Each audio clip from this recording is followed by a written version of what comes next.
The portion is taken out from 1 Peter chapter 2 verse 9 to 12. But you are a chosen race, a royal priesthood, a holy nation, God's own people, in order that you may proclaim the mighty act of Him who called you out of darkness into His marvelous light. Once you were not a people, but now you are God's people. Once you had not received mercy, but you have received mercy.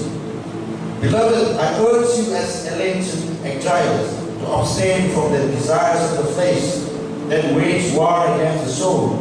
Conduct yourself honorable among the Gentiles, so that though they marry you as evildoers, they may see your honorable deeds and glorify God when He comes to judge. The sacred canon of the Scriptures enrolled 2 epistles written by Peter the Apostle, Peter and 2 Peter. And Peter was the most eminent apostle of Christ. He was a person of excellent speakers, quick to apprehend and bold to execute whatever he knew to be his duties. And when Jesus called his apostles and gave them their commission, He nominated Peter first in the list. And by his behavior toward him, he seems to have distinguished him as a special favorite among the 12. And it is these epistles, or these beautiful epistles to the scattered believers in Asia Minor, who are generally accepted as Gentile converts. And the whole epistles can be summarized through 3 outlines. 1. Peter affirming the identity of the people. Chapter 1 verse 3 to chapter 2 verse 10. Judging the responsibility of being God's people. Chapter 2 verse 11 to chapter 4 verse 11. Number 2. Judging the responsibility of the church and elders. Chapter 4 verse 12 to chapter 5 verse 11. To focus on today's assigned scriptures, let us keep in mind 2 important contexts of the readers. Number 1 is persecution. Peter wrote this first epistle before or shortly after the beginning of the Nero persecution of the church in 1864. And it is believed that the church was not yet facing a Roman organized persecution, and the repressive laws had not yet been enacted, especially against Christians. So it was still possible for the Peter readers to honor the king, as we see in chapter 2 verse 17. But the persecution and the suffering that Peter referred to, 1 Peter, was primarily of social and religious rather than the legal persecution. Because a hostile pagan society would slander, ridicule, discriminate, and even inflict physical abuse on those lifestyles had radically changed because of their faith in Christ. On the other hand, the Jews gave less respect to the proselyte. Gentiles were converted to follow Jewish tradition, specifically to those whom they think blaspheme the Yahweh tradition. However, Peter seems to indicate that great persecution was imminent. So perhaps Nero's great persecution was already begun in Rome and was spreading to the province to which Peter was writing. And number 2 is diversities. By introducing the Pax Romana by Emperor Augustus, it had brought peace which ancient kingdom had never experienced before.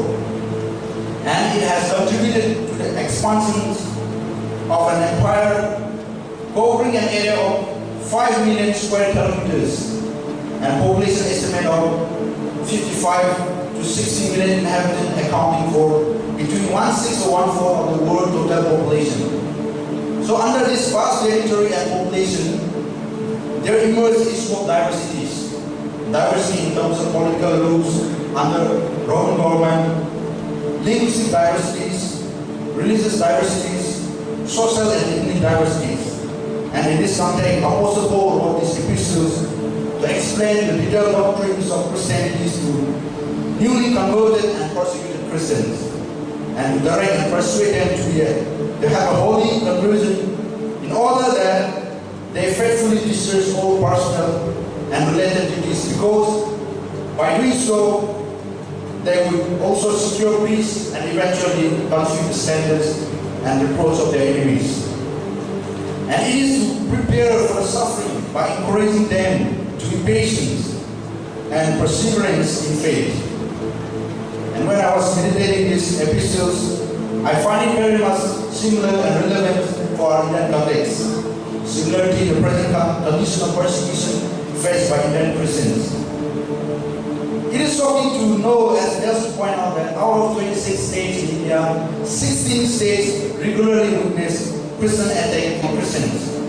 Similarly, India is a diverse country. In terms of political rules, as comprised of many states and union territories and political parties. Diversity in terms of social and ethnic groups, which every state has multiple social and ethnic groups. Diversity in language, consisting of more than 90,500 languages spoken in India as a mother tongue. Diversity in religion, where all major religions are found in our countries. Having all this diverse background, one finds it very difficult to proclaim gospel through preachings, presenting Bibles and hymns of their own mother tongue to every tribe and ethnic groups. Keeping this background pointed in our minds, I would like to present a paradigm for sharing good news to the Gentiles by entitling the topic as Affirm an identity to activate Christian presence among the Gentiles. Affirm an identity to activate Christian presence among the Gentiles. 1 Peter chapter 2, verse 9 to 12. For better clarification of the message, I would like to present 2 points to help us to proclaim gospels in the Gentile world. Number 1 is re-introspect divine election to affirm your identity. Re-introspect divine election to affirm your identity, verse 9 and 10. Unlike any other modern community, for tribals, name of a person holds a great significance. Rarely we find people naming their child with the same names of other persons, especially the living one. I have never come across people with the same name as mine. And it takes great thinking and great responsibility for our parents and elders to name their newborn child, because their name itself give them an identity. The name of a child is first identity. People will know them by their name. And it is society expectation that the child will have the name they have been given. In a similar way, the name Christian also has a deeper significance. It was formed from 2 words, Christos and Inos or Aini. The Greek word Christos is chosen one. The word Inos and Aini in plural from Latin means belong. Thus Christianos in Greek and Christianas in Latin means Christ adherents, or those who belong to Christ or devoted to Christ. It was in Antioch that the disciples of Jesus were first called as Christian, as written in Acts chapter 11, verse 26. And in this term, gave them a new identity to the believing communities.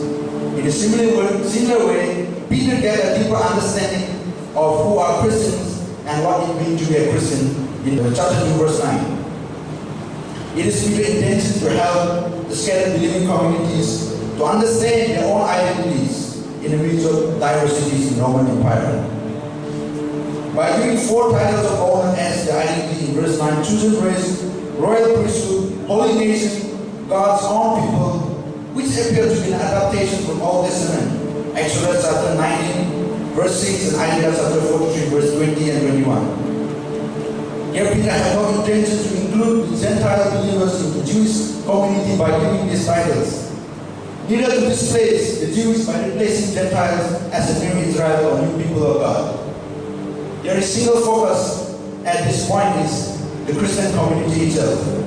The phrases like God-loving and God-fearing, the race of righteousness are all expressed to the believing community. Its only intention is to identify or help the Christian identify their identity in the midst of challenging Roman context. So unlike in verse 5, in verse 9, he introduced a broader range of descriptions for the Christian community as race, a nation, a people, as well as a priesthood. They have been called out by God out of darkness into His marvelous light. Not the literal darkness, rather the darkness of ignorance that belong to their past as empty way of life, as we see in chapter 1, verse 18. And it was the darkness, not being a people of knowing the mercy of God in verse 10. Because at the same time, the early church also view conversion from paganism to Christianity as passage from darkness to light. So the believers in Christ identify themselves in some instance as light and living in the light, as we see in Ephesians chapter 5, 1 Thessalonians chapter 5, and 1 John chapter 1. However, in 1 Peter, the marvelous light which the Christian community is called is nothing other than glory soon to be revealed in the coming of the Lord Jesus Christ. The elected community now lives in darkness, in between the darkness of its pagan past and the light of its eschatological future, alienated from others yet not at home. It is the community of strangers and foreigners in the Roman Empire. They were not always the people of God, but become so by God's mercy revealed in Jesus Christ. These Gentile Christians of Asia Minor are reliving the chapter of Israel's own history. The Israelites are a prototype for the Christians to whom Peter was writing. The experience of being no people or destitute of mercy was Israel experienced long before the call of Abraham, as we see in Genesis chapter 11. Similarly, the Christian community has now acquired a new identity, which is neither Jews nor Gentile, and totally determined beautifully as the third race in distinction from Gentile and Jews in reference to 1 Corinthians chapter 10, verse 33. The third race has now shifted their identity from no people to chosen people of God, and it's been evaluated upon by the people in society, by the unbelieving community, both Jews and Roman. So like a newborn child, Christian community become a new creation in Christ, as Paul says in 2 Corinthians chapter 5, verse 15. It says like this: so if anyone is in Christ, there's a new creation. Everything all has passed away. See, everything new. Everything has become new. This new creation was in need of identity clarification, which Paul in Philippians chapter 3 verse 20 identified as a citizen of heaven. Similarly, Apostle Paul affirmed their identity as heavenly citizen or distinct to by addressing them as chosen race, priesthood, a holy nation, and God's own people. In reflection to this, friends, I would like you to look back on a day when you received your call. It could be a voice from the inner being, perhaps from the prophets, or even from the Bible verse. I would like you to understand that the calling you received was not merely a call from friends or parents or even strangers. It is a divine call for divine occupation, an occupation of divine honor, as Peter mentioned in verse 9. On responding to this call, you have been honored with your identity, completely distinct from the world. Divine calling is divine affirmation of your identity. But divine affirmation is not the end, because anyone can be called, but everyone is not being chosen. And it has indicated us that divine honor is accompanied by special responsibilities. This leads to my second point. Divine calling accompanied greater responsibilities. Divine calling accompanied greater responsibilities. Verse 11 and 12. The famous comic creator Stanley scripted the famous statement when he created the superhero Spider-Man. It says like this: with great power there must also come great responsibilities. Or simply says, with great power comes great responsibilities. It simply means that when you have special abilities or privilege, you have more responsibility to be fulfilled. This statement defines similarity or perhaps parallel to Peter's teaching in verse 11 and 12. When he addresses elect and strangers to Christians, he reinforced the title of honor given in verse 9 and 10. So it also portrayed, distinguished the identity between God's people and worldly people. More importantly, it was addressed to church with duties and responsibilities. Peter, as an apostle of Christ, urged by affirming his readers' identity as aliens and strangers, to abstain from worldly desire which is against the moral demands of being chosen one. The phrases like renounce your natural impulses as ethical instruction because they are aliens and strangers in Roman society by virtues of their election. He urges readers to have a clean moral break with the natural impulses of their past, belong to the darkness out of which they have been called out. Peter characterizes impulses of fleshly desire as a danger for the soul, for they are at war with the soul. And Apostle Paul and James describe it as a spiritual warfare within oneself in James chapter 4 and 2 Corinthians chapter 10 and Galatians chapter 5. Once again in verse 12, Peter appeals his reader by saying that make sure that your conduct among the Gentiles is good. He had mentioned day-to-day conduct to practice holiness and reverence toward God in chapter 1 verse 15 and 17. But the emphasis here is on the conduct that can be seen and appreciated as good even by the Roman citizens who are not believers in Christ. It is an outward exhibition of being God's people which Peter demands. And it is very important because they are being accused as evildoers. Thus he said, they may, from observing your good work, glorify God in the days of your visitation.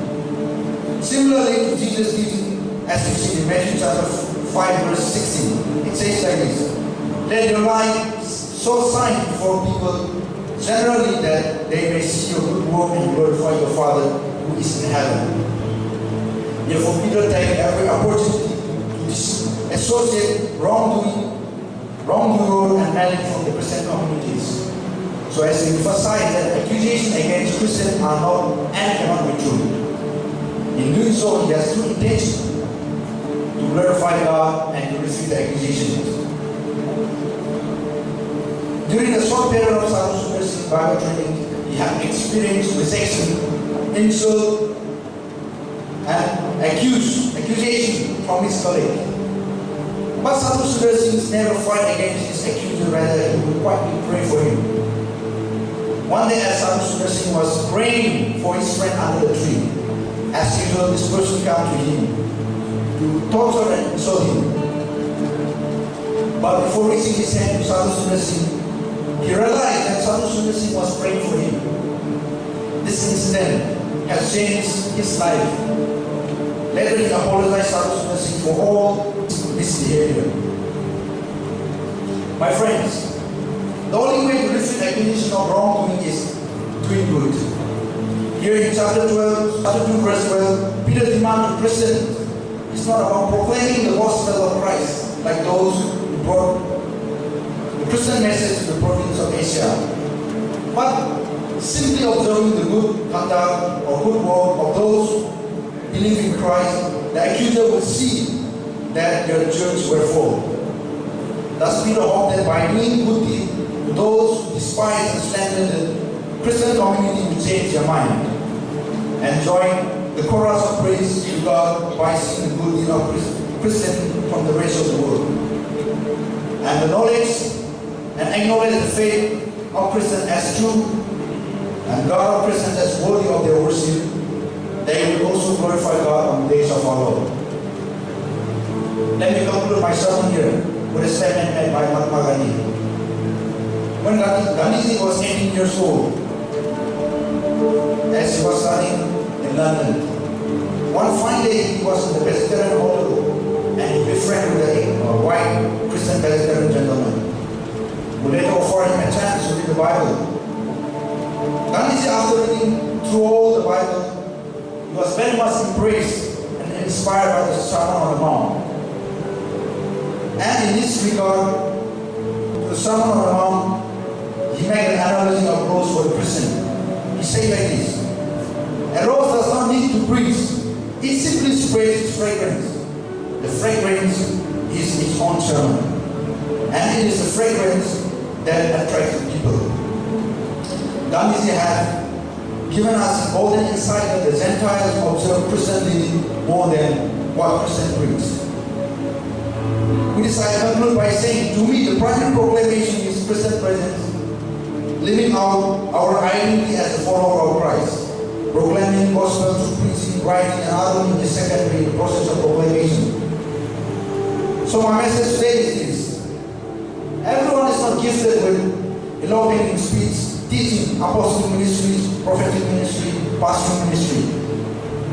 But everyone has a common identity to fulfill our calling as God's people to Christian presence, life standard in the scriptures. Therefore, let us know who we are, for we are God's people, chosen race, royal priesthood, a holy nation. Know where we are and our purpose, for we are heaven citizens living among the Gentiles to bring the knowledge of Christ to our present presence. My brothers and sisters, it is a call to exhibit Christ in our daily life. It is the fifth gospel that Peter the Apostle is urging us to proclaim. The question is this: how do people notice you in society? As a Christian or as a sons and daughter of Mr. and Miss? Let us understand what it means to be Christian and what is the responsibility lies ahead. For we are chosen among the chosen, privileged among the privileged. Christians are chosen among the Gentiles. Christian ministers are chosen among the chosen Christians. Christians are privileged among the Gentiles. Christian ministers are privileged among the privileged Christians. Not to forget, we have great accountability to God. So let us find God's glory by understanding our identity and by exhibiting our presence in the unbelieving society. For that, may God bless us and strengthen us.